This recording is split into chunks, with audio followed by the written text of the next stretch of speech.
నమస్తే, welcome to QR TV. నేను మీ రామపేరిక. మీ అందరికీ తెలుసు పీకే, ప్రశాంత్ కిషోర్. ఈ పేరు వినగానే అందరికీ గుర్తొచ్చేది ఒకటే విషయం. అతను ఒక రాజకీయ చాణక్యుడిగా, అదేవిధంగా వ్యూహకర్తగా మనందరికీ తెలుసు.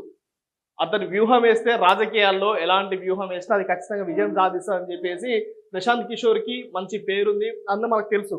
సో రీసెంట్ గా ప్రశాంత్ కిషోర్ జనసురాజ్ అని చెప్పేసి ఒక పార్టీ స్థాపించడం జరిగింది బీహార్లో.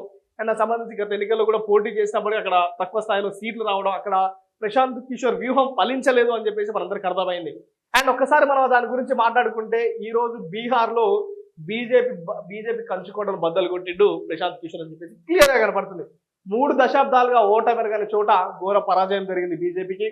దానికి సంబంధించి ఒకసారి మనం పూర్తి డీటెయిల్స్ చూస్తే, ప్రశాంత్ కిషోర్ బీజేపీ అధ్యక్షుడు నితిన్ నబీన్ కు దిమ్మ తిరిగే షాక్. లఖింపూర్ ఉప ఎన్నికల్లో ప్రశాంత్ కిషోర్ గెలుపు 19,000 పైచిలకు మెజార్టీతో ఘన విజయం. 3 చోట్ల బైపోల్ బీజేపీకి దక్కింది ఒకటే. మధ్యప్రదేశ్ దతియాలోను కమలకు పరాజయం. గుజరాత్ మంజుల్పూర్ లో పడిపోయిన మెజారిటీ జెన్జీ నిరసన ప్రభావమే కారణం అంటున్న విశ్లేషకులు. రైట్, మనం చూడొచ్చు పూర్తిగా బీహార్లో మరికొన్ని ప్లేస్లలో 3 ప్లేస్లలో ఉప ఎన్నిక జరిగింది.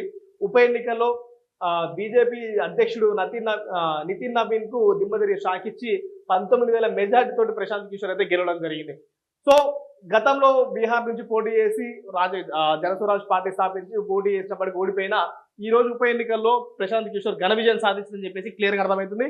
అండ్ ఈ ఎఫెక్ట్ ఎవరిది, ఎందుకు బీహార్లో బీజేపీ పార్టీ ఓడించి జనసురాజ్ ని గెలిపించారు, అక్కడ అధ్యక్షుడు గెలిపించారు అని అంటే ఖచ్చితంగా దీని మీద జెన్జీ ఎఫెక్ట్ పడిందని చెప్పేసి, జెన్జీ ఎఫెక్ట్ దీని మీద కరెక్ట్ కనిపిస్తుందని చెప్పేసి విశ్లేషకులు చెప్తున్నారు అన్నమాట. ఎందుకంటే మనం చూసాం గత కొద్ది రోజులుగా, నేను చెప్పినట్టుగా క్లియర్ గా రాష్ట్రాన్ని కానీ దేశాన్ని కానీ రూల్ చేసేది ప్రైమ్ మినిస్టర్ సీఎంఓ కాదు, ఖచ్చితంగా జెన్జీనే రూల్ చేస్తుంది. రానున్న రోజుల్లో జెన్జీ ఏది దలుచుకుంటే అదే అయిపోతుంది. సో ఇప్పుడున్న జెన్జీ యువత ఖచ్చితంగా మీరు ఒక స్టాండ్ మీద ఉండండి. ఏదైతే మీరు చేస్తున్నారో 100% కరెక్ట్ చేస్తున్నారు.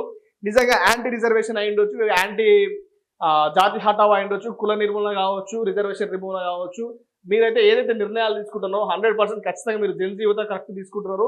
అదే మార్గంలో మీరు ఉండండి, ఖచ్చితంగా విజయాలు సాధించి ఇట్లాంటి విజయాలు ఇంకా మనం కనపడాలి. ఏదైతే నియంత్రణ పాలన, ఏదైతే నియంత్రణ ఉందో, ఏదైతే చూడొచ్చు మనం. ఎందుకంటే 3 దశాబ్దాలుగా ఓటమెరగని చోట ఈరోజు జనసురాజ్ బీజేపీ జనసురాజ్ పార్టీ ప్రశాంత్ కిషోర్ గెలవడం అనేది మీరు చూపించిన విజేత. ఇది నిజంగా మీ విజయం, జెన్జీ విజయం ఇది అని చెప్పేసి మనం క్లియర్ చెప్పొచ్చు. దీనికి సంబంధించి మనం ఒకసారి పూర్తిగా చూస్తే, బీహార్లో బీజేపీ కంచుకోట బద్దలైంది. లఖింపూర్ అసెంబ్లీ ఉప ఎన్నికల్లో జనసురాజ్ వ్యవస్థాపకుడు, ఎన్నికల వ్యూహకర్త ప్రశాంత్ కిషోర్ చరిత్ర సృష్టించారు.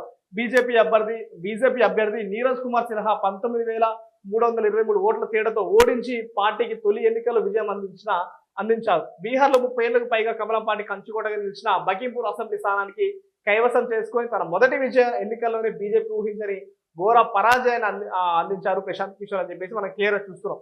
సో దీనికి సంబంధించి నిజంగా ఈ ఘన విజయం ఏదైతే ఉందో ఇది ఖచ్చితంగా జెన్జీకే చెందుతుంది. ఎందుకంటే మీరు తీసుకున్నటువంటి నిర్ణయాలు, మీరు చేస్తున్నటువంటి ప్రొటెస్టులు, మీరు తీసుకున్నటువంటి ఏదైతే క్యాలిక్యులేషన్స్, రాజకీయ ఈక్వేషన్స్ మీరు తీసుకుంటున్నారో దాని ద్వారానే ఈ రోజు నిజంగా ప్రజాస్వామ్యం అనేది రానున్న రోజుల్లో ముందుగా నిలబడబోతుందని చెప్పేసి జెన్జీ యువతకు నేను క్లియర్ గా చెప్తున్నా. మీరు ఖచ్చితంగా జెన్జీ యువత ఖచ్చితంగా మీరు తీసుకున్న నిర్ణయాల మీద స్టాండ్ మీద మీరు నిలబడండి. ఖచ్చితంగా రానున్న రోజుల్లో విజయం మీదే అవుతుంది. ఇగో బీహార్లో సాధించిన విజయం కూడా మీదే అని చెప్పేసి నేను క్లియర్ గా చెప్తా ఉన్నా.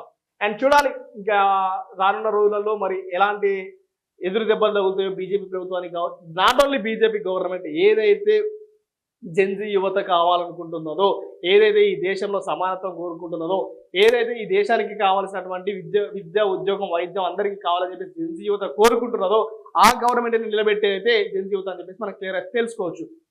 సో ఇది బీహార్లో జరిగినటువంటి విషయం. మరిన్ని విషయాల గురించి చర్చిద్దాం. ఖచ్చితంగా మన క్యూఆర్ టీవీ సబ్స్క్రైబ్ చేయండి, లైక్ చేయండి, సపోర్ట్ చేయండి. Thank you.